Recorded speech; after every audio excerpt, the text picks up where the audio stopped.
Okay, so this complex is called the nucleosome. Now, if we further pull this DNA and then look deeper inside, we find that the DNA, it's often shown like this. Okay? But this is actually a ribbon twisted. So it gives this kind of appearance. But if you untwist it, it actually looks like this. It looks like a ladder. This is the DNA strand, and these are the rungs of the ladder. These are the nitrogenous bases, which we'll talk a little later. So, the DNA strand and the unit of DNA strand is the nucleotide. Nucleotide comprises of a pentose sugar, a phosphate, and a nitrogenous base. So that's basically what a nucleotide is. So we come here. This is the pentose sugar. This is the phosphate group, and this is the nitrogenous base. Now there are 4 different nitrogenous bases: thymine, cytosine, guanine, and adenine. Now they are depicted by their initials: capital A, capital G, capital C, and capital T. Okay. And thymine and cytosine are called pyrimidines because they have, in their structure, they have just 1 carbon ring. Okay. Whereas in the case of guanine and adenine, they are called purines because they have 2 carbon rings. Like that. Nothing to worry about. Just understand that guanine and adenine are called purines, thymine and cytosine, pyrimidines. Okay?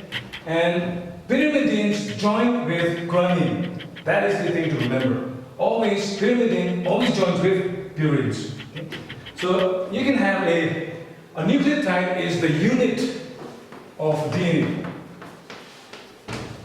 And when these nucleotides are joined or linked up, it forms a long chain. That is called the chain of nucleotide. This is the DNA strand. Okay, now it's a double helix, it's a double stranded DNA.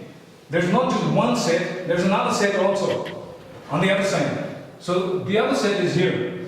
And often questions like this will be given or asked where you have a blank side on the other side. You have to fill in the other side. So you always remember your pyrimidines always fuses with or attaches with purines. And I've given you basic formulas of, let's say this is 3 formulas.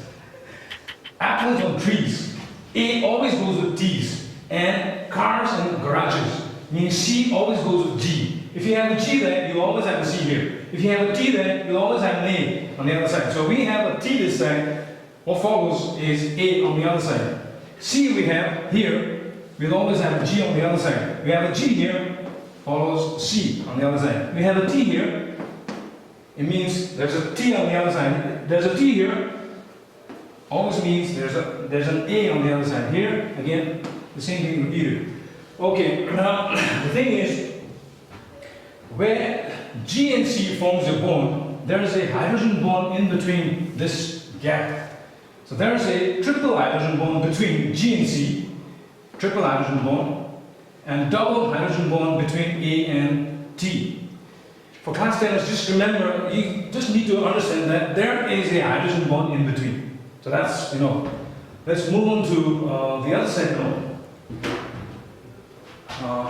Sap chromosome. What is a sap chromosome? We've seen the first constriction here. We've seen the first constriction of the chromosome. This is called the centromere, where the spindle fibers attach the chromatids or chromosome. Whereas there are cases where a chromosome may have another constriction, a secondary constriction. So this is called the primary constriction,